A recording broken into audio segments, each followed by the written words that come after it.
organisations syndicales de la fonction publique viennent de se réunir en assemblée générale extraordinaire à l'université Félix Houphouët-Boigny de Cocody. Au cours de cette réunion, elles ont décidé de suspendre leur mot d'ordre de grève.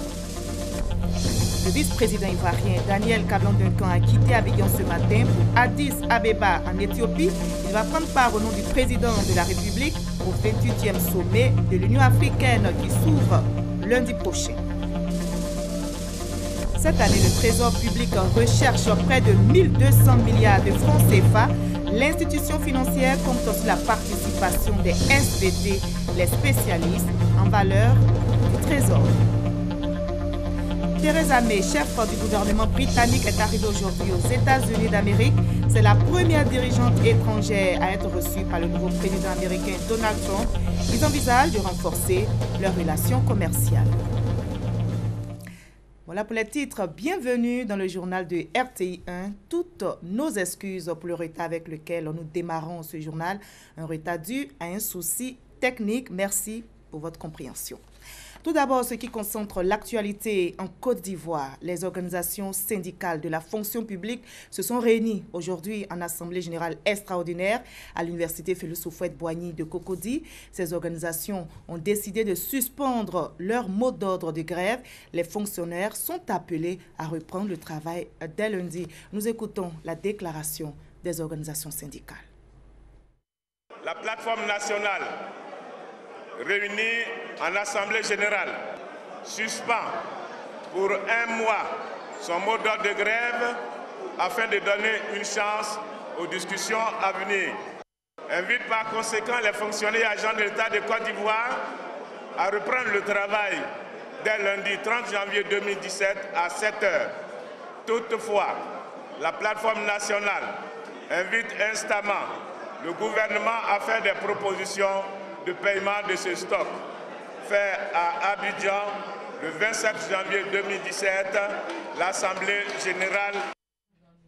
La classe politique ivoirienne continue de réagir sur cette situation sociale. Le FPI sollicite l'implication des rois et chefs traditionnels dans la recherche de solutions pour dénouer la crise au niveau social. Le président du Front populaire ivoirien, Pascal Affi-N'Guessan, par ailleurs président de l'Alliance démocratique de Côte d'Ivoire, a conduit une délégation de ce groupement politique pour un entretien avec la Chambre des rois et chefs traditionnels de Côte d'Ivoire. Je vous propose maintenant d'écouter le président du FPI, Pascal Affi-N'Guessan. Sa réaction a été recueillie au thème de cette rencontre. Vous savez tous les événements auxquels le pays est confronté.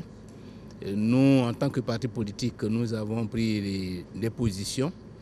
Nous pensons qu'en pareille circonstance, l'implication des rois et chefs traditionnels de Côte d'Ivoire serait la bienvenue pour aider notre pays à retrouver la paix, le chemin de la stabilité et en particulier à réconcilier les fils et les filles de ce pays divisés depuis plusieurs années par les graves crises antérieures.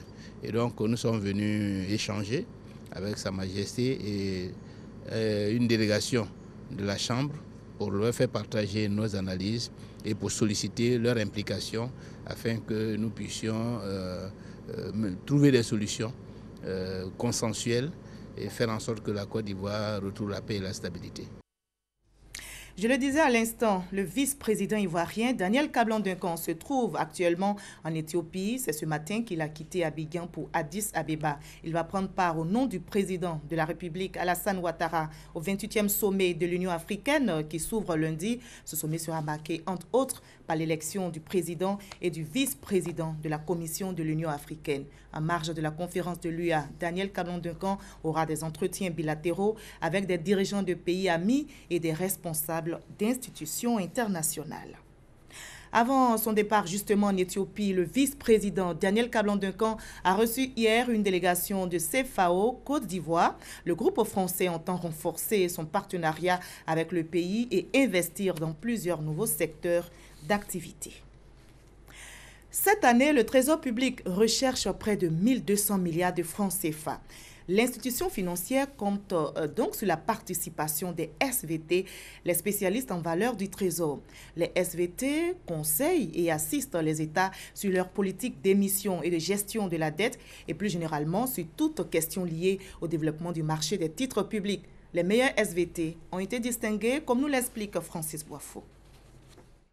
En 2016, les conseils et les mécanismes mis en place par les spécialistes en valeur du Trésor SVT, ces représentants de banques, des sociétés de gestion et d'intermédiation SGI ont permis de lever 982 milliards de francs CFA sur les 1493 milliards mobilisés par le Trésor public, soit un taux de 65,8%.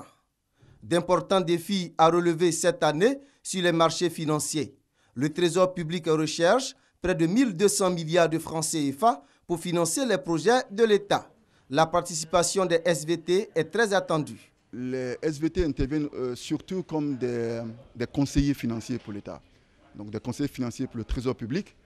On attend plus d'imagination, plus d'innovation, d'instruments financiers à proposer en termes de schémas ou de plans à proposer, en termes de structuration à proposer. Nous sommes prêts à accompagner en tant que SGI, en tant que SVT, l'État de Côte d'Ivoire à les relever, à trouver des solutions innovantes pour permettre de trouver de différents investisseurs. Le bilan des spécialistes en valeur du Trésor SVT dans l'ensemble est positif.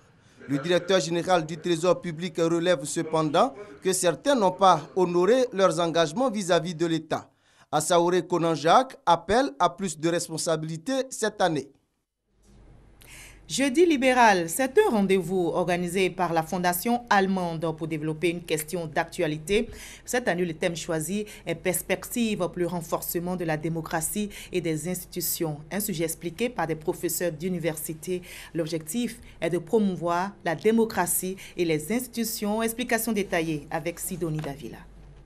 Quelle perspective pour renforcer la démocratie participative et les institutions représentatives? Un thème pour deux approches. La première, soutenue par Julien Kouao, juriste et analyste politique, se base sur la recomposition du champ politique ivoirien. La dernière élection législative a montré deux choses. La volonté des Ivoiriens de rester dans la continuité en donnant la majorité au RHDP, mais aussi la volonté de faire des retouches politiques en élisant massivement des indépendants. Dans tous les cas de figure, le plus important, c'est le comportement des uns et des autres à l'hémicycle. Est-ce que le Parlement va jouer son rôle de contre-pouvoir? Je pense que c'est à souhaiter pour l'émergence démocratique en Côte d'Ivoire. Et pour que le peuple soit amené à participer à la vie politique, deux possibilités s'offrent à lui, selon le professeur Martin Bléou, qui développe la deuxième approche. La Constitution prévoit la possibilité pour le peuple d'exprimer sa souveraineté de deux manières différentes. La première formule, c'est à travers ses représentants élus, et la deuxième formule, c'est que le peuple intervienne lui-même directement par la voie du référendum. Et le peuple n'organise pas le référendum par lui-même. Le référendum est suscité par le président de la République. Pour les questions présentant une importance sociale accrue, il serait indiqué que le référendum soit utilisé. Par ailleurs, selon son analyse, la voie la plus indiquée pour rendre les institutions plus solides et permettre aux citoyens d'y adhérer est celle du référendum, un moyen pour le citoyen de prendre part à la vie politique. Ils sont militants du RDR. Leur travail vient d'être reconnu par leur parti. Au nombre de 44, ils ont été distingués. Ces 44 militants du RDR ont été élevés dans l'ordre républicain, nous dit Kader Sogodogo. Cheikh Gaussou Ouattara, au nom du président du parti et en vertu des pouvoirs qui nous sont conférés, nous vous décorons au grade de commandeur à titre posthume dans l'ordre républicain. Ils sont au total 44 militants, dont un commandeur, 3 officiers et 40 chevaliers, qui jouissent désormais de la reconnaissance du Rassemblement des Républicains, RDR.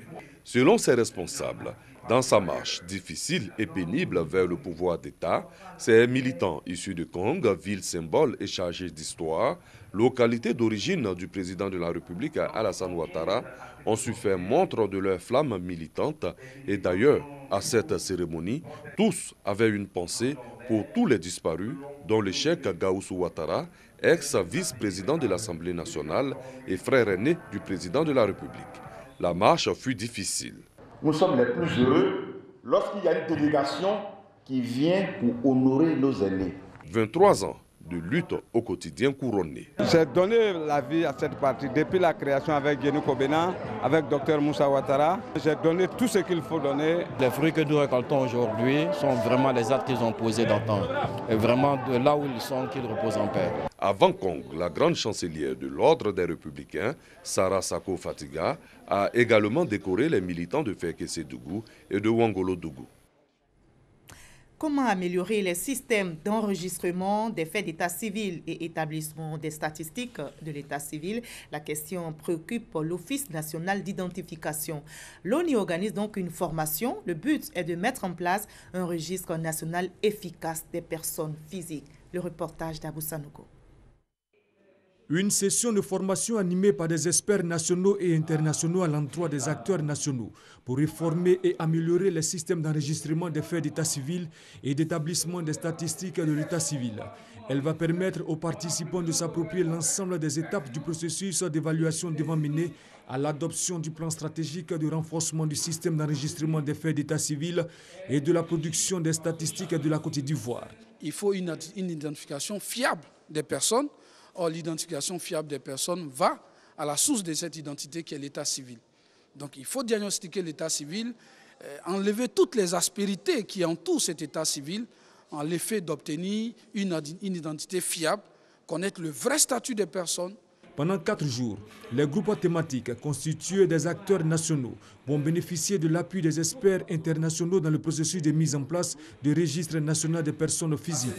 Le chef de l'État souhaite asseoir en Côte d'Ivoire un système d'état civil fiable et statistiquement utile qui va servir de base pour mettre en place le registre national des personnes physiques.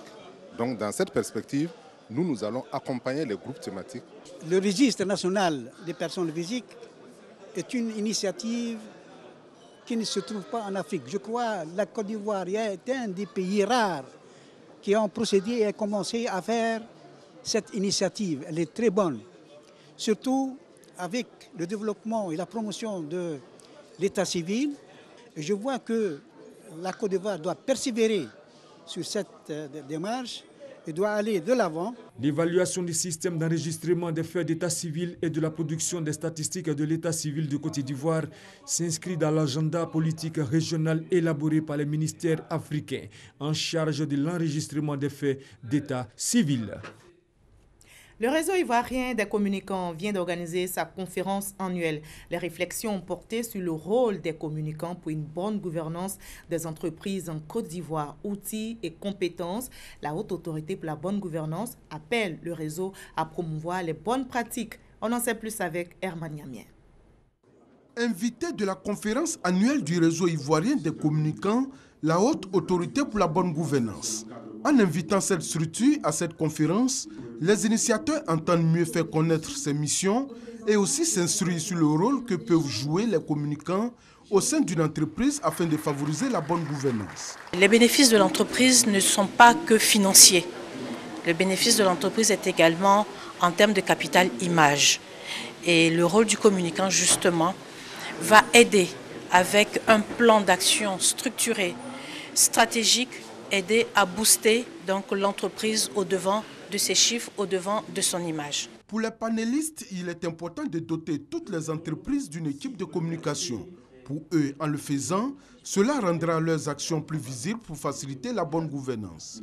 Plus les acteurs sont informés sur leurs droits et leurs obligations, et plus l'information elle est passée à tous. C'est en cela que la communication est au centre de la bonne gouvernance. Représentant le président de la Haute Autorité pour la bonne gouvernance à cette cérémonie, le professeur Ouraga Oubou n'a pas manqué d'encourager cette initiative. Pour lui, la communication est un élément central de la bonne gouvernance. Par cette initiative, vous contribuez au renforcement de la gouvernance des entreprises locales et l'organisation des présentes assises sont de bon augure pour la prévention et la lutte contre la corruption et les infractions assimilées. Le réseau ivoirien des communicants RICOM s'est donné comme objectif de créer un cadre d'échange sur des thématiques d'intérêt général et proposer des solutions concrètes et pragmatiques pour l'amélioration continue des processus des métiers de communicants, marketeurs et commerciaux. Le RICOM a vu le jour en février 2015. Ils sont jeunes et ils sont cités en exemple dans les quartiers à Angré, dans la commune de Cocody. Ils se nomment Mohamed et Sami. Ces jeunes arrivent à se prendre en charge grâce à une activité qu'ils exercent avec passion, mais surtout avec beaucoup de courage. Ces jeunes gens travaillent sur des sites de pré-collecte d'ordures, un métier qu'ils pratiquent depuis bientôt 7 années. Kone Pagassoro les a rencontrés pour nous. Mohamed et son ami Sami vivent dans cette baraque située en plein cœur du quartier Valentin d'Angré, Château Extension, dans la commune de Cocody. Une baraque qu'ils ont bâtie de leurs propres mains. Elle est située au milieu de ces bacs à ordures. Normal selon eux. Ils doivent régulièrement assainir ces sites de précollecte d'ordures ménagères en mettant dans ces bacs à poubelle les ordures déversées par les riverains. Au chômage, ils se disent fiers d'avoir choisi ce métier. Le travail est gâté au garage en haut. On travaille là-bas. Donc vraiment, comme travail gâté là-bas, si c'est ça là, il a aimé pour travailler, pour m'aider un peu, pour voir comment, si je veux me retrouver dans ça. J'ai choisi ce métier pour ne pas voulu. Surtout quand je suis dans ça, même moi, ça ne m'arrête pas, mais je fais mes petits besoins et ça quand même. Une activité qui leur permet de subvenir à leurs besoins et à ceux de leurs familles respectives. C'est ce petit argent qu'on gagne là. On met aussi à la maison. Maintenant, le peu qui reste à côté, on peut prendre ça pour payer les petits médicaments. On se retrouve. La précollecte d'ordures ménagères, un métier qui n'est pas sans risque pour Mohamed et son ami. On n'a pas de gants, les cache-nez. On a les difficultés pour se soigner parce que l'argent est suffisant. Malgré les difficultés, ils exhortent les jeunes au chômage ou en quête d'emploi à éviter la facilité. Ce que je peux dire à les enfants, à les jeunes, mes catégories, ils vont se lever pour travailler un peu, même si c'est pour aller au marché, pour aller prendre les brouillettes, pour lui, pour travailler. On peut venir ici, mais on peut se défendre ensemble aussi. Tout ça, c'est bon aussi, quoi. Que tu hésites à t'asseoir à la maison pour aller braquer, voler. Quelle que soit la difficulté, comment tu te lèves pour te donner aussi là. Dieu même va te compenser. Même si tu gagnes 500, 100 francs, rentrer par jour, c'est mieux. Mohamed et son ami se sont tournés vers cette activité de précollecte d'ordures après la destruction de leur magasin à la ferraille d'Adjamé où ils exerçaient le métier de mécanicien auto. Et des exemples à copier. Le président du Comité économique et social européen est en visite de travail en Côte d'Ivoire. Il répond à l'invitation du président du Conseil économique et social, Charles Kofi Dibi. Les deux institutions envisagent de renforcer leur coopération. Le reportage de Sidonie Davila. Il est à sa première visite en terre africaine. Georges Dassis, président du Comité économique et social européen, en foulant le sol ivoirien, a voulu d'abord rendre l'ascenseur au président du Conseil économique et social, Charles Kofi Dibi, en mission à Bruxelles du 20 au 21 septembre dernier. La visite de travail et d'amitié entre les deux institutions vise plusieurs objectifs. Mon visite signifie pour moi, personnellement, mais aussi en tant que président du Comité économique et social européen, un geste d'amitié envers le président et une volonté d'une coopération renforcée avec le Comité économique et social de la Côte d'Ivoire, mais aussi avec les institutions similaires de l'Afrique en général. Comme vous savez, nous travaillons ensemble aussi dans le cadre des accords à l'origine de Lomé et puis de Cotonou, donc dans le cadre de la coopération entre associations africaines et européennes, de la Caraïbe et du Pacifique aussi bien sûr. D'autres sujets d'intérêt commun seront également abordés pendant le séjour de l'hôte du Conseil économique et social. Arrivé avec son épouse ce vendredi après-midi, Georges Dassis a été accueilli par plusieurs membres du Conseil économique et social ivoirien. La Fédération de la Russie et la Côte d'Ivoire entretiennent aussi de bonnes relations d'amitié et de coopération depuis maintenant 50 années. Une belle amitié entre deux nations qui vient d'être célébrée par l'ambassade de la Russie en Côte d'Ivoire. Les deux parties, ivoiriennes et russes, s'engagent à renforcer leur coopération, nous explique Thomas Kessambi. 1967-2017. Voilà bientôt 50 ans que l'ex-Union des républiques socialistes soviétiques URSS, aujourd'hui Fédération de Russie, et la République de Côte d'Ivoire entretiennent des liens d'amitié et de coopération. En organisant une cérémonie dédiée à ce demi-siècle de relations diplomatiques, il était question pour Vladimir Baïkov, au nom de son gouvernement, d'explorer d'autres champs de coopération restés jusqu'ici en friche. Avec nos contacts au niveau politique, nous pouvons créer l'environnement propice pour bien, si vous voulez, assurer cette coopération économique mutuellement avantageuse. Bien que pour les opérateurs investisseurs russes, et en même temps, je vais travailler pour que aussi les opérateurs ivoiriens soient intéressés par le marché russe pour les déboucher sur les grands marchés. Il y a beaucoup de possibilités, que ce soit dans l'agriculture, que ce soit dans l'industrie, dans les mines, dans le pétrole, dans la formation, dans les services financiers. La Fédération de Russie est un grand pays, c'est un pays qui a beaucoup de potentiel et de possibilités. Et donc nous, en Côte d'Ivoire, qui souhaitons enlever l'émergence, c'est un partenaire avec qui nous pouvons bénéficier et nous souhaitons donc renforcer et dynamiser cette coopération. Après les échanges de civilité, les deux pays, par le canal diplomatique, promettent de se retrouver dans les semaines à venir pour préparer les premières missions d'hommes d'affaires. Pour le reste de l'actualité, je vous conduis en Gambie avec l'arrivée du nouveau président Adama Barrow. Nous irons également en Grèce et aux États-Unis d'Amérique. Le récit est signé Gabriel Zani. Le nouveau président gambien Adama Barrow est rentré du Sénégal le jeudi où il s'était réfugié 2 semaines plus tôt, Yaya Jammeh ayant refusé de céder le pouvoir. Après d'intenses négociations, le président sortant gambien a accepté de partir en exil en Guinée équatoriale le samedi 21 janvier. À l'aéroport de Banjul, Adama Barrow a trouvé sur son passage une foule en liesse. Mais le président gambien ne veut pas perdre plus de temps après 6 semaines de crise. Il doit se mettre au travail et relancer l'économie du pays qui figure parmi les États les plus pauvres au monde. La Grèce refuse d'extrader 8 officiers turcs, 6 pilotes et 2 techniciens réfugiés en Grèce depuis leur fuite de la Turquie. Les 8 militaires turcs sont accusés d'avoir participé au putsch raté de juillet 2016. La Turquie a émis une deuxième demande d'extradition et a menacé la Grèce d'annuler l'accord de réadmission des migrants. En visite aux États-Unis, Theresa May a rencontré Donald Trump ce vendredi. Objectif: renforcer les relations et la coopération entre les États-Unis et la Grande-Bretagne. Mais déjà le jeudi, devant des républicains réunis à Philadelphie en Pennsylvanie, la première ministre britannique Theresa May a appelé les États-Unis à se méfier de la Russie. La chef du gouvernement britannique a promis aussi de maintenir son pays et les États-Unis dans une relation spéciale et désire commencer des négociations sur un éventuel accord commercial, maintenant que son pays prépare sa sortie de l'Union européenne.